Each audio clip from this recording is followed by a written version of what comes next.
സർക്കിളിനകത്ത് most important ആയ ഒരു ടോപ്പിക്കാണ് ഇതെന്ന് പറഞ്ഞത്. ഇപ്പൊ നമ്മൾ എ ബി എന്ന് പറയുന്നത് ഒരു ആർക്ക്.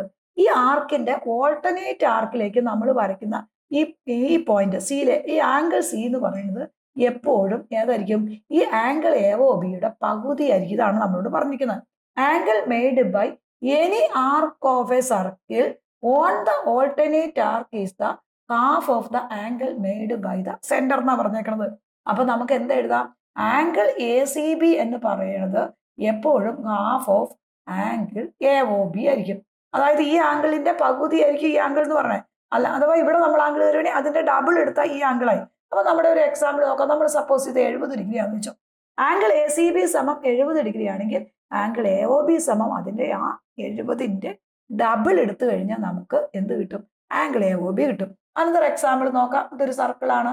ഈ ഒരു സർക്കിളിന്റെ ഈ ഒരു ആംഗിൾ എന്ന് പറഞ്ഞാൽ നമ്മൾ സെൻട്രൽ ആംഗിൾ ഇവിടെ കൊടുത്തിട്ടുണ്ട്. ഇതിനെ പറയുന്ന പേരാണ് സെൻട്രൽ ആംഗിൾ എന്ന് പറയും. ഇത് പി ക്യു ആർ ആന്ന് വെച്ചോ. ഇവിടുന്ന് ഈ ഒരു ആംഗിൾ എന്ന് പറയുന്ന ഇവിടെ നമുക്ക് തന്നേക്കണം 100 ആന്ന് വെച്ചോ. 100 ഡിഗ്രി ആണെങ്കിൽ ഈ ആംഗിൾ എത്രയായിരിക്കും? ഒന്നും നോക്കേണ്ട, that is equal to 50 degree ആയിരിക്കും. കാരണം ഇത് സെൻട്രൽ, ഈ ആംഗിൾ പി ക്യു ആറിന്റെ സെൻട്രൽ ആംഗിൾ ആണ് ആംഗിൾ പി ഒ ആർ വരുന്നത്. അപ്പൊ ഇവിടെ എത്രയാണോ ആംഗിൾ വരുന്നത് അതിന്റെ സെൻട്രൽ ആംഗിൾ എന്ന് പറഞ്ഞാൽ എപ്പോഴും എന്തായിരിക്കും? That is equal to 100 degree ആയിരിക്കും. അതായത് ഇത് പി ആർ എന്ന് പറയുന്ന ആർക്കിന്റെ ഓൾട്ടർനേറ്റ് ആർക്കിലേക്ക് വരയ്ക്കുന്ന ആംഗിൾ എന്ന് പറയുന്നത്, ഈ ആംഗിൾ എന്ന് പറയുന്നത് ഇതിന്റെ തന്നെ ഈ പി ആറിന്റെ തന്നെ സെൻട്രൽ ആംഗിളിന്റെ പകുതി ആയിരിക്കും.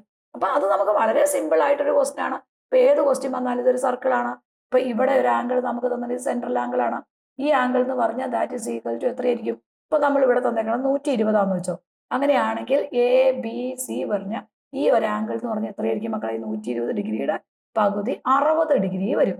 ഇനി നമ്മൾ ഇവിടെ ഇതേ ആംഗിൾ നമ്മൾ ഇങ്ങനെയായിരിക്കും വരയ്ക്കണമെന്ന് വെച്ചോ.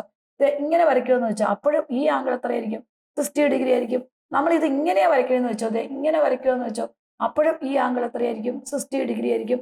അപ്പൊ നമ്മൾ എത്ര ആംഗിൾ, എത്ര ഓൾട്ടർനേറ്റ് ആർക്കിലേക്ക് എന്തോരം ആംഗിൾ വരച്ചാലും ആ ആംഗിളുകളെല്ലാം എന്ത് തന്നെയായിരിക്കും? 60 ഡിഗ്രി ആയിരിക്കും.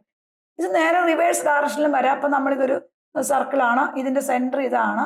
അപ്പൊ ഇവിടെ നമ്മൾ വരയ്ക്കുന്ന ഒരു ആംഗിൾ എന്ന് പറഞ്ഞാൽ ഈ ഒരു ആംഗിൾ നേരെ വരച്ചു. അപ്പൊ ഇതിനകത്ത് നേരെ ഇങ്ങോട്ട് വരയ്ക്കുന്ന ആംഗിൾ കൊടുക്കുക. ഈ ആംഗിൾ എന്ന് പറഞ്ഞാൽ നമ്മൾ 80 ഡിഗ്രി ആണെന്ന് വെച്ചോ. 80 ഡിഗ്രി ആണെങ്കിൽ ഈ ആംഗിൾ എന്ന് പറഞ്ഞാൽ എത്രയായിരിക്കും? 160 ഡിഗ്രി ആയിരിക്കും. ഇനി ഇവിടെ നിന്ന് ഇങ്ങോട്ട് വരച്ചു കഴിഞ്ഞാൽ ഈ ഒരു ആംഗിൾ എത്ര തന്നെ ആയിരിക്കും? 80 ഡിഗ്രി ആയിരിക്കും. ഇനി ഇവിടെ നിങ്ങൾ നോക്കിക്കേ, ഇവിടെ നിന്ന് ഇങ്ങോട്ട് വരച്ചാലും ഇവിടെ നിന്ന് നമ്മൾ ഇങ്ങോട്ട് വരച്ചാലും ഈ ആംഗിൾ എത്ര തന്നെ ആയിരിക്കും? 80 ഡിഗ്രി ആയിരിക്കും. ഈ ഒരു കൺസെപ്റ്റ് ആണ് നമ്മളിവിടെ പറയുന്നത്. P Q R S M. അപ്പൊ ഏത് ആംഗിൾ വരച്ചാലും ആ ആംഗിൾസ് എല്ലാം എത്രയായിരിക്കും? ഈ സെൻട്രൽ ആംഗിൾ എത്രയാണോ ആ സെൻട്രൽ ആംഗിളിന്റെ പകുതി, നേരെ ഹാഫ് ആയിരിക്കും ഈ ആംഗിൾ എല്ലാം വന്നത്. അപ്പൊ ഇവിടുത്തെ ആംഗിൾ തന്നെങ്കിൽ ഡബിൾ എടുക്കുക. ഇവിടെ തരണമെങ്കിൽ സെൻട്രൽ ആംഗിൾ തരണമെങ്കിൽ നേരെ ഹാഫ് എടുക്കുക. നേരെ തിരിച്ച് റിവേഴ്സ്, ഇവിടെ 80 തരണമെങ്കിൽ ഇവിടെ 160. അപ്പൊ നേരെ രണ്ട് രീതിയിലും വരാം. ഒന്നല്ലെങ്കിൽ ഓൾട്ടർനേറ്റ് ആർക്ക് വരാം, അപ്പൊ സെൻട്രൽ ആംഗിൾ കണ്ടുപിടിക്കാം. അല്ലെങ്കിൽ നമുക്ക് എന്താണ് ഇത് സെൻട്രൽ ആംഗിൾ തന്നിട്ട് ഓൾട്ടർനേറ്റ് ആർക്കിൽ ആംഗിൾ കണ്ടുപിടിക്കാം. എപ്പോഴും ഈ ഒരു റിലേഷൻ വളരെ ഇമ്പോർട്ടൻ്റ് ആണ്. നന്നായി പഠിച്ചു വെക്കുക.